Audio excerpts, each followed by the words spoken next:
Welcome to the South Florida M&A Advisors Podcast, your trusted M&A team. Here's your host, Russell Cohen. Hello, everyone, and welcome back to the South Florida M&A Advisors Podcast. I'm your co-host, Jeremy Wolf, joined by your host, Russell Cohen. Russell, good to see you again. All right. Thank you, Jeremy. Yeah, man. So we were talking about the biggest sale in South Florida M&A Advisors history, $100 million deal with a roofing company that closed recently. Again, congratulations on that. Thank you. So I know you wanted to talk a little bit more about that because there's so many different components to a deal like that. And there's so many different factors that go into it, one of which is networking capital. So why don't you start off by giving kind of an overview of what that is for people like me that don't even really necessarily know what that term means. And then we can get into how that posed challenges throughout that process of that sale.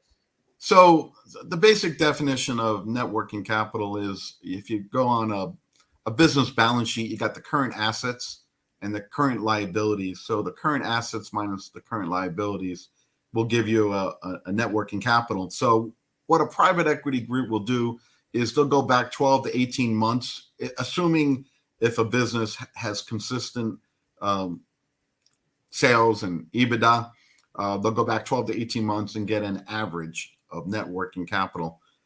If a company is on a hockey stick growth, then they're going to take a very close look at the last 3 to 6 months, and they're going to look for an established working capital. Now, so the net working capital is probably one of the biggest deal killers in an M&A transaction. Your advisor needs to be bringing this definition and explaining to you net working capital on the first meeting, because basically what you're doing is you're getting a great multiple of your EBITDA, but you're leaving money behind to run the machine. A business owner builds this monster of a company, and it's a machine, and it needs money to function. For the private equity group or family office or the private company that buys it. So they're going to give you great multiple, but you got to leave money or accounts receivable behind to fuel the payroll, to fuel the overhead. Because they're buying a pipeline, but they got it. They're not going to front your expenses. They're not going to let you get a great multiple and then you take your AR and run out the door. So basically, what happens here is if you are want a larger type buyer, the quicker you grasp a net working capital, then the more likelihood you can get to the closing table. So I bring it up front. And it's very important that we calculate the net working capital early before we find a buyer. And it's important that you calculate the net working capital while you're in the quality of earnings. And it's going to get calculated at the end of the deal. So if we're doing it 3 times along in that process, when the private equity group or the buyer comes up with the net working capital, you're not surprised because you've been educated. So that is very, very important. And sometimes you could have your CPA do the net working capital analysis.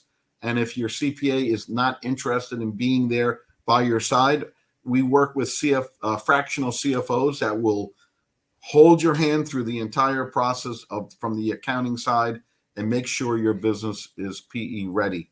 So net working capital, the quicker that the business owner takes on that definition and understands the process, the better chance they will get that major payout 6 to 12 months later.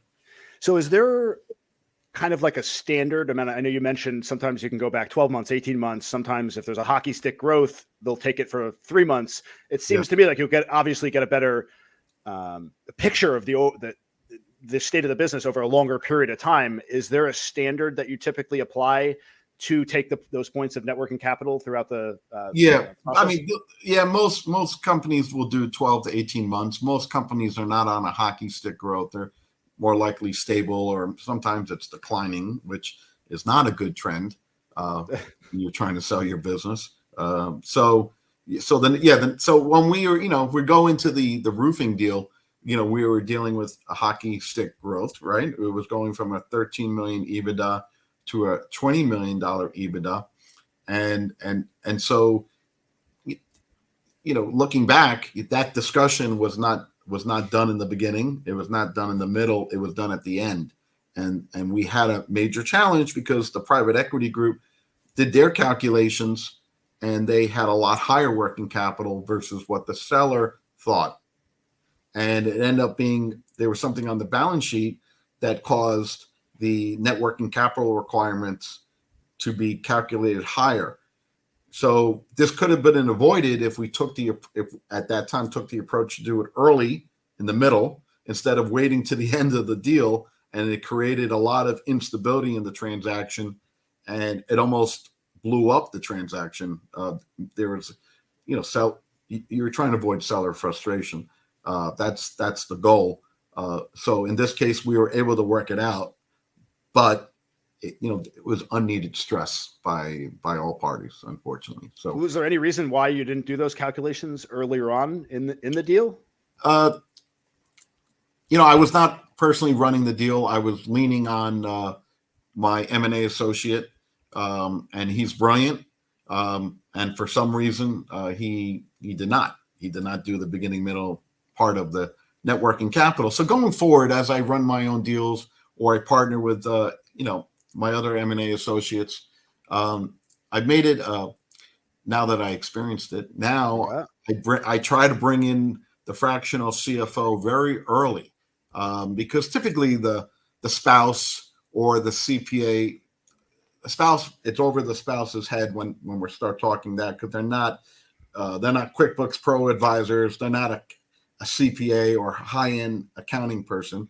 They're doing the books and they're getting their way through, but they're not an expert. They don't have 75,000 hours of accounting to become an expert. So I try to recommend to the sellers to bring in the fractional CFO. They will clean up. They will start working on the net working capital analysis. And then as they get into the QuickBooks or the Sage books, they start seeing issues in the books. Yeah. And the CFO would then say, you're really not private equity ready for the eyes of private equity, because sometimes in a larger deal, they got to be GAAP accounting. Okay. And none of these small businesses are based on GAAP accounting. So we're trying to get it to as very close to GAAP accounting as possible. And so when the CFO gets into the books, they go into their general ledger and they see some funkiness and they start correcting it. And once we can get everything corrected, now we can do the net working capital analysis and educate the owner on how much money they're going to leave behind based on today. And once again, we get to the quality of earnings. Well, the accounting firm, the Q&V firm will do the same, and we'll do the same. And at the end of the deal, everyone does the calculation and it becomes part of a contract. But there's always a paragraph in the letter of intent that talks about net working capital. So it's brought up early, it's in the LOI, and we need to address it early to get to the finish line.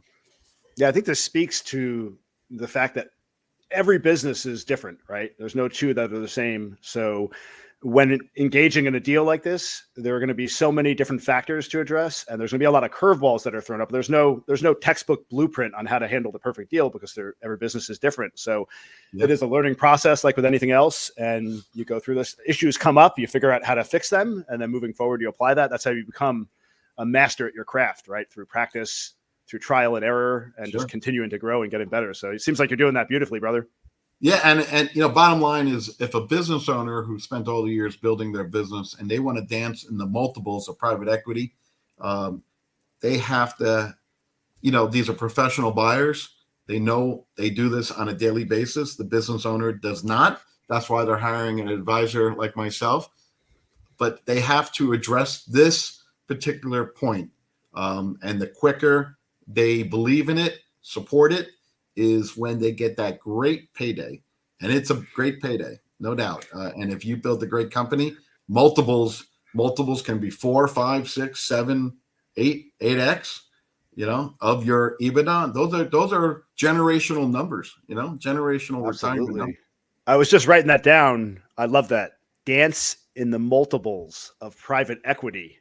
Yeah. Is that original to you? Yeah, that's what I said. Yeah, I didn't copy that. I love that. Dance in the multiples of private equity. I had to write that down.